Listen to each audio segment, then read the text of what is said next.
Bonsoir, bienvenue si vous nous rejoignez. Minuit 30 à Paris, 23h30 à Cotonou. Afrique Soir vous est présenté par Sylvie Berruet. Bonsoir Sylvie. Bonsoir Adrien, bonsoir à tous. Des milliers de passagers bloqués au Nigeria et ailleurs en Afrique. La plus grande compagnie aérienne nigériane, Arik Air, a suspendu ses vols pour des raisons financières. Au Niger, conséquence inattendue de l'Aïd fêté par les musulmans du pays. En un jour, un quart de la consommation annuelle du bois est parti en fumée. La rentrée scolaire en Côte d'Ivoire finit la grasse matinée le mercredi matin. L'école est obligatoire ce jour-là, d'où la colère des syndicats. Dans l'actualité encore, la République démocratique du Congo, où le dialogue politique national piétine. Pas de rencontre ce soir entre pouvoir et opposition. Nous n'avons pas le droit de jouer avec le temps. C'est ce que dit le médiateur de l'Union africaine, Edem Kodjo. Une séance agitée au Parlement du Cap pour l'opposition sud-africaine. Le président Zuma a enfreint la loi, même s'il a remboursé en partie l'argent public utilisé pour rénover sa maison.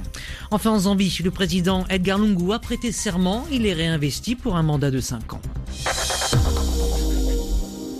Au Nigeria, plusieurs milliers de passagers sont bloqués ce soir. La 3e compagnie aérienne du pays, Arik Air, a décidé de suspendre ses vols temporairement pour des questions financières et administratives. Elle attendrait notamment le renouvellement de ses documents d'assurance. Résultat, des milliers de personnes sont coincées au Nigeria, mais aussi dans d'autres pays africains desservis par Arik Air.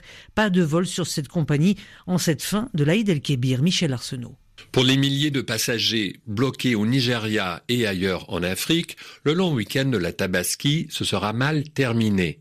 Arik Air, qui se présente comme la plus grande compagnie aérienne d'Afrique centrale et de l'Ouest, a suspendu tous ses vols. Les attestations confirmant que ses contrats d'assurance avaient bel et bien été renouvelés ne seraient pas arrivées à temps. Arik Air est la 3e compagnie privée à interrompre ses activités au Nigeria depuis le début du mois. Les compagnies aériennes privées ont du mal à faire face à la pénurie de dollars qui plombe l'économie nigériane, qui a perdu sa place de première économie du continent depuis qu'elle est entrée en récession. Le pays, qui tire l'essentiel de ses revenus de la production pétrolière, est très affecté par la chute des prix du brut. Les compagnies aériennes en pâtissent. Emirates, la compagnie des Émirats arabes unis, avait 2 vols par jour à destination du Nigeria. Elle n'en a plus qu'un. Voilà, Michel Arsenault. Des violences au Niger ces derniers jours. Selon l'armée nigérienne, 7 soldats ont été tués, 8 autres blessés entre jeudi et lundi à la suite d'attaques du groupe islamiste nigérian Boko Haram. Attaques qui se sont passées dans la région de Difa au sud-est du Niger à la frontière du Nigeria. L'Aïd a aussi des conséquences inattendues sur l'environnement au Niger pendant cette grande célébration religieuse.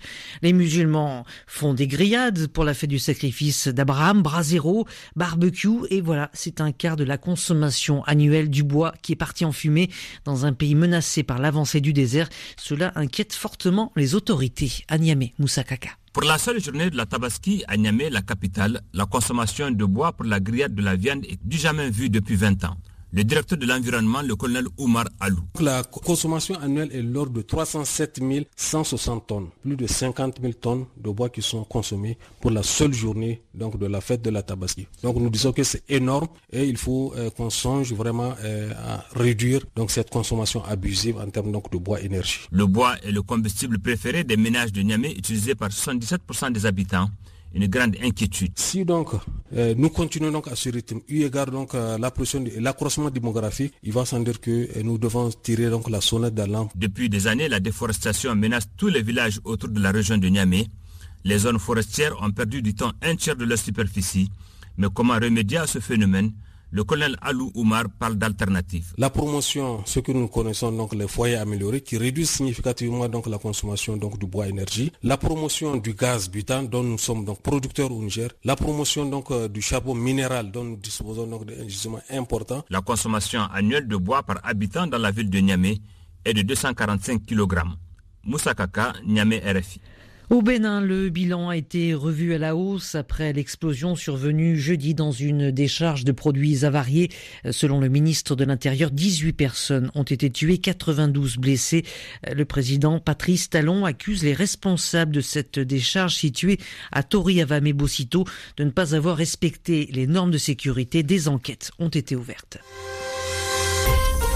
RFI à Abidjan, 97.6 FM. C'était la rentrée scolaire ce mardi en Côte d'Ivoire. La plupart des 3 millions d'écoliers ont retrouvé le chemin des classes. Mais voilà, dans certains établissements, il y a eu quelques remous, de l'agitation. Les principaux syndicats enseignants sont toujours opposés à la grande nouveauté de cette rentrée scolaire, l'école qui devient obligatoire le mercredi matin, en plus des 4 autres jours de la semaine. Abidjan, Anna Sylvestre. Pour les élèves de l'école d'Adjien à Abidjan, les cours auront été de très courte durée en cette rentrée.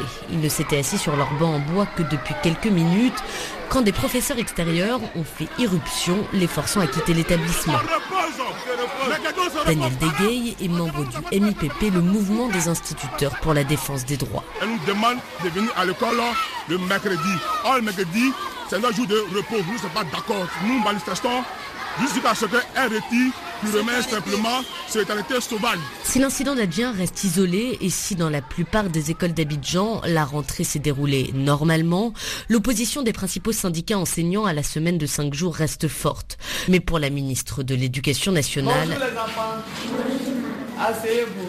Cette réforme est indispensable, Kandia Camara. Le Burkina Faso, le Mali, le Sénégal, tous ces pays ont un régime pédagogique de 5 jours, sauf la Côte d'Ivoire. Nous sommes encore en deçà de ce qui se fait dans les pays que je viens de citer.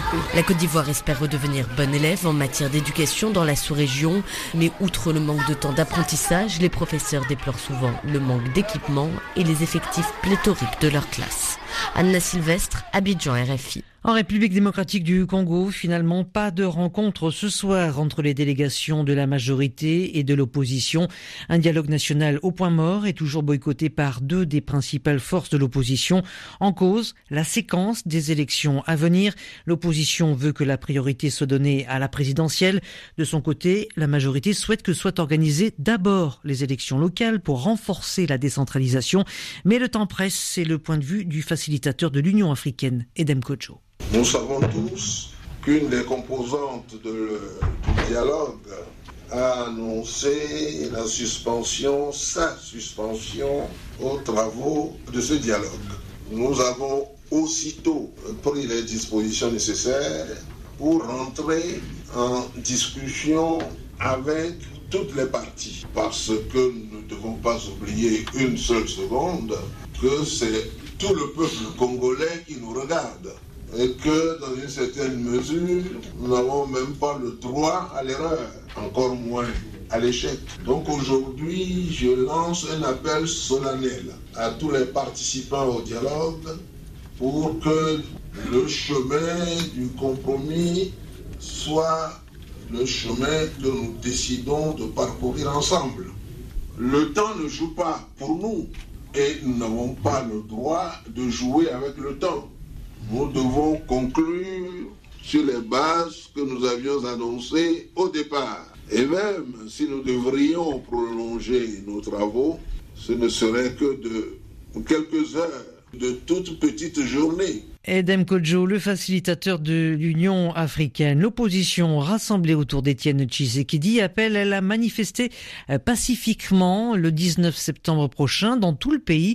Cette date du 19 septembre correspond à la veille de la date limite qui a été fixée par la Constitution pour convoquer la présidentielle. L'opposition affirme qu'elle veut donner au président Kabila son préavis de 3 mois de fin de fonction. L'ancien chef de guerre congolais Bosco Takanda, jugé par la CPI, la Cour pénale internationale, observe une grève de la faim. Selon son avocat, il proteste contre ces conditions de détention. L'ancien milicien surnommé Terminator dans le passé est accusé de crimes de guerre et de crimes contre l'humanité, dont des meurtres, pillages, attaques, viols ou encore esclavage sexuel, des méfaits commis par ses troupes en 2002-2003 en Ituri, dans le nord-est de la République démocratique du Congo. RFI à Libreville, 104 FM. Le compte à rebours est lancé au Gabon. Les 9 magistrats de la Cour constitutionnelle ont jusqu'au 23 septembre pour instruire et trancher les recours qui ont été déposés par l'opposition après la réélection contestée d'Ali Bongo. La confrontation des procès-verbaux de la province du Haut-Ogooué, où Ali Bongo a obtenu 95% des voix, sera décisive. Et le camp d'Ali Bongo a jusqu'à mercredi soir, demain soir, pour déposer devant la Cour constitutionnelle sa réponse argumentée aux anomalies signalées par l'opposition. On fait le point avec Léa Lisa Vesterhoff.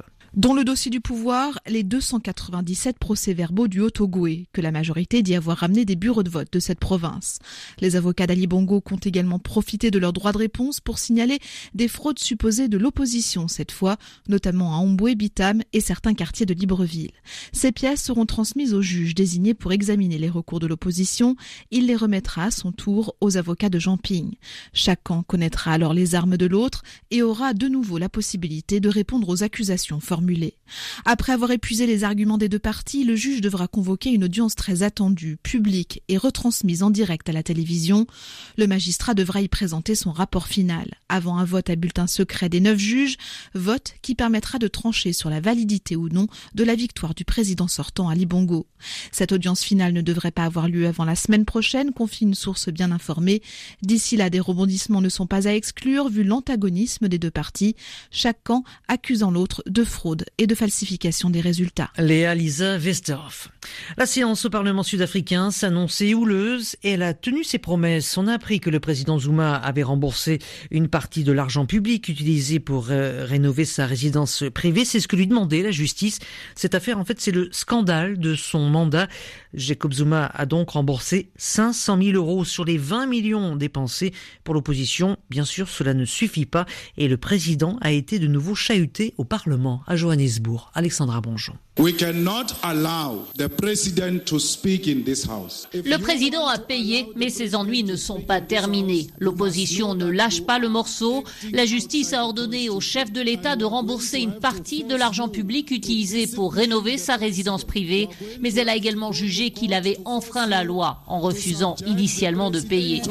Il a violé la loi, il doit être sanctionné, a martelé Julius Malema, leader des combattants pour la liberté économique, avant de quitter l'hémicycle. Je ne vais pas m'asseoir. Vous devez dire à Zuma de partir. Je ne vais pas vous écouter tant que vous ne lui aurez pas demandé de quitter l'hémicycle. Je ne perturbe rien du tout, mais je ne vais pas laisser un criminel s'exprimer devant le Parlement alors que vous ne faites rien contre ce criminel.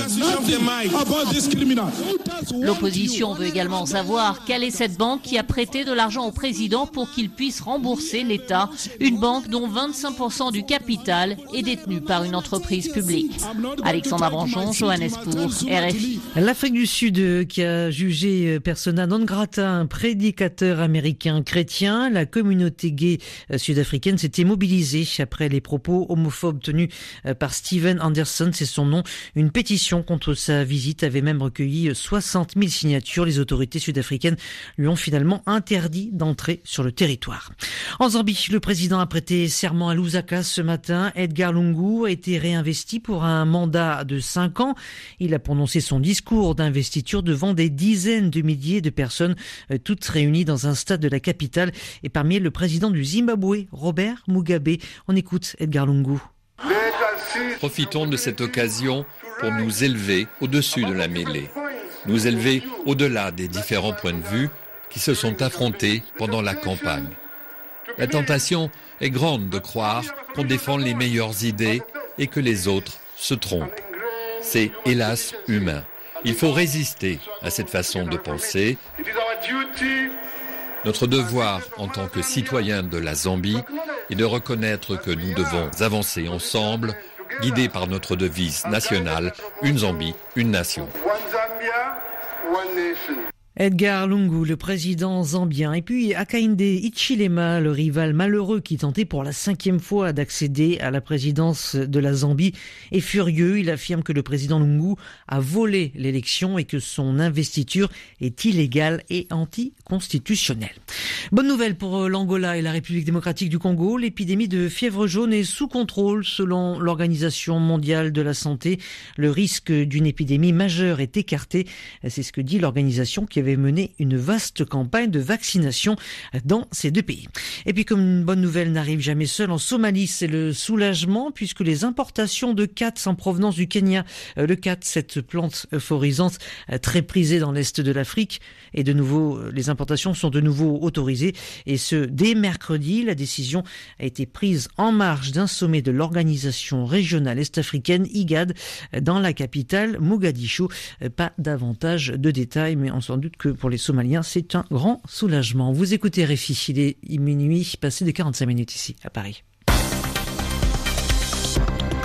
Afrique Soir sur RFI. Sylvie Berruet. Et merci d'avoir choisi de rester en notre compagnie. À suivre dans un petit moment les sports avec Hugo Moissonnier et puis les meilleurs moments d'appel sur l'actualité avec Juan Gomez. Vous étiez nombreux à parler ce matin de la mobilisation des Peuls au Mali. Mais d'abord notre invité. L'Afrique du Nord et l'Afrique subsaharienne dans la Grande Guerre, la guerre de 14-18, c'est l'objet d'un colloque qui se tient en ce moment à Paris, à l'initiative des Archives nationales et de l'Université Paris 3. Des historiens français et africains sont là pour tenter d'ébaucher une histoire partagée. Parmi eux, le directeur des Archives du Maroc, Jama Baïda. Au micro de Laurent Corot, il évoque la mobilisation des Marocains aux côtés de la France et ses conséquences sur la société après le conflit. Bonjour Jama Baïda. Bonjour. Que sait-on du nombre de Marocains qui ont été mobilisés pendant la Première Guerre mondiale ? En fait, nous n'avons pas de chiffres très précis. Je crois qu'au début de la guerre, il y avait un flottement, aussi bien au Maroc qu'en France. On ne savait pas trop combien ça allait durer. Une semaine, 10 jours, un mois, 4 ans. Ce qui fait que les chiffres sont très très variables. Donc ça oscille entre 35 000 et 45 000 personnes. Et pour beaucoup, c'était un premier séjour en dehors même de leur village. Ah oui, d'abord la France a occupé le Maroc en 1912, ce qui fait que la plupart des gens ne parlaient pas du tout français et les engagés, encore entre guillemets, étaient quasiment arrachés à leur village et devaient affronter tous les défis de l'altérité, aussi bien altérité humaine qu'altérité technique. Ça veut dire imaginez une personne qui prend le bateau pour la première fois, qui va aller voir des étrangers en nombre pour la première fois, voire rencontrer même d'autres Marocains appartenant à d'autres régions du Maroc pour la première fois. Un des problèmes culturels, même religieux, auxquels ces combattants marocains sont confrontés, c'est qu'ils sont alliés à des chrétiens, en l'occurrence la France, et ils doivent faire face à l'Empire ottoman qui est allié de l'Allemagne. Que représente pour eux l'Empire ottoman ? Disons, la masse des gens enrôlés ou engagés ne connaissaient pas du tout l'Empire ottoman ou alors indirectement par l'intermédiaire de l'élite marocaine. L'élite marocaine, pour elle, au contraire, l'Empire ottoman a toujours été perçu comme le grand khalifa musulman qui pourrait éventuellement voler au secours des musulmans tombés sous la tutelle soit de la France, soit de la Grande-Bretagne. Donc il y avait là un capital de sympathie et les Ottomans, avec leurs alliés allemands, étaient conscients de cette donnée historique. C'est pour cela qu'ils ont lancé dès 1914 une propagande appelant les musulmans à ne pas lutter sous le pavillon français. En contrepoids à cette propagande ottomane, il y avait un génie, moi je l'appelle un génie, c'est la personne du résident général de France à Rabat, le général Lyautey. Il a poursuivi une politique des égards vis-à-vis des ulama, des doctes de la foi, vis-à-vis du sultan lui-même. Et tout cela lui a permis de faire promulguer des fatwas des religieux légitimant le combat des Marocains aux côtés de la France et aussi, il a réussi à obtenir les appels du sultan aux guerriers marocains, galvanisant leur bravoure. Quelles vont être les conséquences de cette mobilisation marocaine, à la fois sur l'armée marocaine, le soldat marocain, et sur la société marocaine aussi ? Je crois qu'il y a d'abord cette rupture avec le registre d'antan, terre d'islam et terre des mécréants. Il y a ce rapport à l'autre Et puis, il y a un impact sociologique sur le vécu quotidien de tout un chacun, sur son alimentation, sa façon de s'habiller, voire son langage lui-même qui est devenu truffé de mots militaires. De quelle manière est-ce que cette mobilisation marocaine a joué un rôle dans la migration qui s'est mise en place après cette Première Guerre mondiale ? En fait, quand la France était en pleine reconstruction, on n'émigre plus vers l'inconnu, on émigre vers une terre avec laquelle on est familiarisé, ne serait-ce que par la tradition orale. Les gens racontent, oui, en France, il y a ceci, le climat est là, il y a l'agriculture sur cette chose, il y a des mines de charbon ailleurs, etc. Donc on n'émigre plus vers l'inconnu. D'autre part, il y a le fait que des Marocains étaient beaucoup plus prêts à participer à d'autres conflits. Et on les a vus pendant les années 30 participer à la guerre civile espagnole, soit d'un côté républicain ou plutôt du côté franquiste, ou alors à la Deuxième Guerre mondiale, et puis après, bien sûr, la participation à la guerre d'Indochine. Lors du colloque, vous avez indiqué qu'il était difficile, encore maintenant pour les universitaires du Sud, d'écrire cette histoire que vous venez de nous raconter. Quel est le problème ? Le problème, tout simplement, qui parle de guerre, parle d'archives militaires. Et les archives militaires, comme d'ailleurs d'autres archives, quand le Maroc a recouvré son indépendance en 1956, elles ont été déplacées en France. Ces fonds d'archives, au lieu qu'ils soient une pomme de discorde entre la France et le Maroc, je voudrais qu'elles soient un terrain de coopération. Peu m'importe aujourd'hui où se trouvent les archives, la technologie permet aujourd'hui de numériser et de mettre à disposition. Donc je demande avec insistance que les autorités détentrices de ces archives en France contribuent à une opération de numérisation en faveur des pays où ces archives sont nées. Djama Baïda, merci. Merci à vous. Djama Baïda, le directeur des archives du Maroc, au micro de Laurent Corot. Et c'est Hugo Moissonnier qui nous rejoint pour le Journal des Sports. Bonsoir Hugo. Bonsoir Sylvie, bonsoir à tous. À la une, bien sûr, le football et le retour de la Ligue des champions européenne ce soir. Et la déception pour le Paris Saint-Germain, tenu en échec à domicile par Arsenal dans le groupe A. La soirée commence pourtant bien pour le club de la capitale qui ouvre la marque après à peine une quarantaine de secondes de jeu grâce à Edinson Cavani, l'attaquant uruguayen à la réception d'un centre venu de la droite signé Serge Aurier, oui l'Ivoirien, très bon ce mardi soir, surtout offensivement. Mais Cavani se montre ensuite très maladroit tout au long de la rencontre. Le PSG gâche des occasions et Alexis Sanchez, le Chilien, égalise à la 77e minute. Il est à la conclusion suite à une frappe repoussée du jeune attaquant nigérian d'Arsenal, très bon lui aussi ce soir. Alex Iwobi est titulaire à la droite de l'attaque des Gunners. Le troisième africain de cette soirée football au Parc des Princes que vous avez suivi en fil rouge sur RFI, c'est l'Égyptien Mohamed El Neni, entré en jeu à la 85e. Dans le deuxième match du groupe A, celui du PSG, Bâle et Ludogorets se séparent sur un nul 1-1. Et les autres résultats, Hugo, avec un carton, celui du Barça face au Celtic Glasgow. Succès 7-0 au Camp Nou dans la poule C.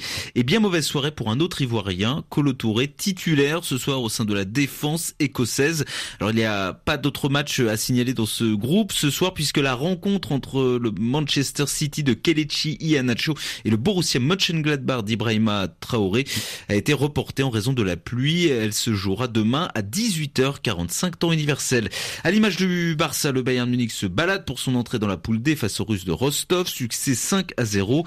L'Atlético de Madrid s'impose de son côté sur la pelouse du PSV à Eindhoven 1-0. Enfin, dans le groupe B, un partout entre Benfica et le Beşiktaş. Victoire 2-1 du Naples de Kalidou Koulibaly, le Sénégalais, à Kiev sur la pelouse du Dynamo. La suite de cette première journée de la phase de poule, ce sera ce mercredi avec notamment les rencontres du Real Madrid, le tenant du titre, mais également de Monaco et de Lyon. Allez, on continue à parler de football avec ces nouvelles rassurantes de Pape Souaré, le défenseur international sénégalais, victime d'un accident de la route dimanche dernier à Londres. Pape Souaré opéré ce matin à la cuisse et à la mâchoire. Il devrait sortir ce vendredi, annonce son club Crystal Palace ce mardi. Le joueur de 26 ans semble donc bel et bien hors de danger. prolongée, mais impossible de dire combien de temps il lui faudra pour rejouer au football. Toujours en foot, mais côté judiciaire, cette fois soulagement pour Claude Leroy, l'actuel sélectionneur du Togo n'ira pas en prison. Et oui, le recordman du nombre de Coupes d'Afrique des Nations disputées sur un banc de touche écope d'une amende de 15 000 € dans une affaire de transfert douteux au Racing Club de Strasbourg, club dont il a piloté la politique sportive à la fin des années 90 et au début des années 2000. Mais le tribunal correctionnel n'a pas suivi les réquisitions du parquet. Le procureur avait demandé 2 ans de prison, dont 18 mois avec sursis. Claude Leroy est donc très soulagé. Le mot est faible. On l'écoute. Il s'est présenté ce matin devant la presse togolaise. Plus que soulagé. Plus que soulagé. Ça fait 10 ans de souffrance où j'ai été pas mal abîmé. Ma femme, mes enfants, enfin tout le monde. Et montrer qu'il n'y avait absolument rien. Derrière tout ça, il n'y avait rien de déloyal. Vous imaginez que 6h42 ce matin, quand mon avocat m'a appelé, il était 8h42 à Strasbourg, ça a été un cri de délivrance. Je pense que vous ne pouvez même pas l'imaginer. Oui. Enfin, j'ai retrouvé tout ce que je suis. Mais bon, mes amis ne m'avaient jamais lâché, ils m'ont toujours dit, on sait qui tu es, mais c'était quand même quelque chose que j'avais dans moi tout le temps, qui m'empêchait d'être jamais totalement heureux. C'est plus le cas aujourd'hui, donc c'est bien.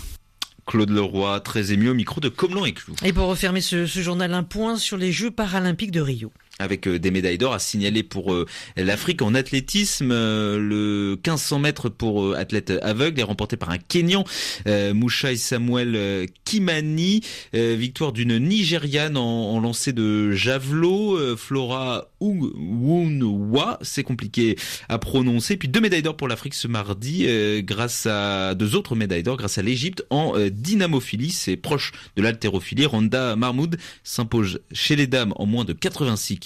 Victoire chez les hommes de Mohamed Eldib en moins de 97 kilos. Merci beaucoup, Journal des Sports signé Hugo Moissonnier. Merci à vous d'écouter Afrique Soir, émission réalisée par Vivian Le Cuivre. Toute l'équipe vous salue bien, vous dit à demain. Christine Muraté, Guillaume Bédran. Dans quelques instants, l'info revient, mais avant cela, il y aura le zapping avec Juan Gomez. RFI Talent présente Sidi Bémol en concert. Venez découvrir son 9e album Afia sur la scène du studio de l'Ermitage à Paris le 16 septembre à 20h30.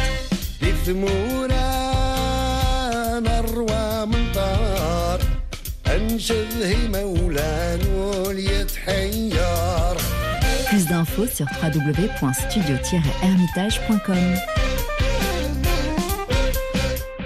Suivez le zapping d'Appel sur l'actualité avec Orange Money, leader du transfert d'argent et du paiement de factures via mobile. Bienvenue, ce matin, nous lancions le débat sur la mobilisation des Peuls au Mali. Plusieurs associations affirment que les membres de leur communauté sont injustement considérés comme des djihadistes. C'est l'heure du zapping. Ça fait depuis quelques temps maintenant, on parle de cette situation et les faits sont avérés. Il y a eu des exactions sur des populations peules uniquement parce qu'elles sont peules. Et c'est ça qui est inacceptable. Ça, c'est l'amalgame. Et il faut éviter l'amalgame. Ça nous a coûté cher au nord quand on a mis les populations touareg et arabes dans le même sac que les terroristes et les rebelles. Donc ça nous a coûté très cher. D'abord, moi, je tiens à souligner que la création, sinon la mise en place de cette coordination qui est dirigée par le président Ali Mamadou Diallo est une bonne chose parce que cette coordination peut aider le gouvernement malien à mettre fin à certaines attaques qui sont revendiquées par les Peuls. Parce que si un groupe armé Peul revendique un attentat tout de suite au Mali, il faut que cette coordination se lève automatiquement pour dire nous ne sommes pas d'accord et ce ne sont pas des Peuls qui ont fait cet attentat-là. Les Peuls ont raison de se mobiliser, surtout en coordination avec le professeur Alinou Diallo à la tête, parce que ça permet de donner un cadre plus formel, surtout que le professeur Alinou Diallo est un homme d'État. Donc, à partir de ce moment, lui, il sait ce que c'est qu'un État. Parce que si on laisse ce qui est en train de se passer au centre du Mali, c'est-à-dire que toutes ces exactions sur les populations Peuls, ils vont commencer à prendre les armes et il n'y aura pas d'interlocuteur. Il ne faut pas stigmatiser une communauté, mais moi je pense qu'aujourd'hui au Mali, il faut une large concertation nationale. Parce que c'est la cohésion nationale même aujourd'hui qui est effritée, qui est en danger. Il y a une grande menace qui pèse sur le Mali. Et je pense que le gouvernement doit prendre toute sa responsabilité à réunir toutes les communautés autour d'un dialogue social pour que nous puissions nous comprendre et faire barrage aux combats communs qui sont vraiment les djihadistes. Et on se retrouve demain à 8h10 TU. Nous parlerons du calendrier électoral en RDC. Vos réactions dès maintenant, 33 9 693 693 70. Tous les jours, Accent d'Europe vous propose de partager la vie des Européens avec Catherine Rolland, Laurent Berthaud et Frédéric Lebel. Quelle Europe pour les migrants? Quel avenir économique pour les Grecs? Quel pouvoir à Bruxelles pour les Britanniques? Avec tous nos correspondants, nous essayons de vous faire vivre cette Europe des citoyens qui bougent et s'interrogent. À écouter aussi sur RFI.fr, rubrique émission. Accent d'Europe, du lundi au vendredi à partir de 17h40 TU. RFI.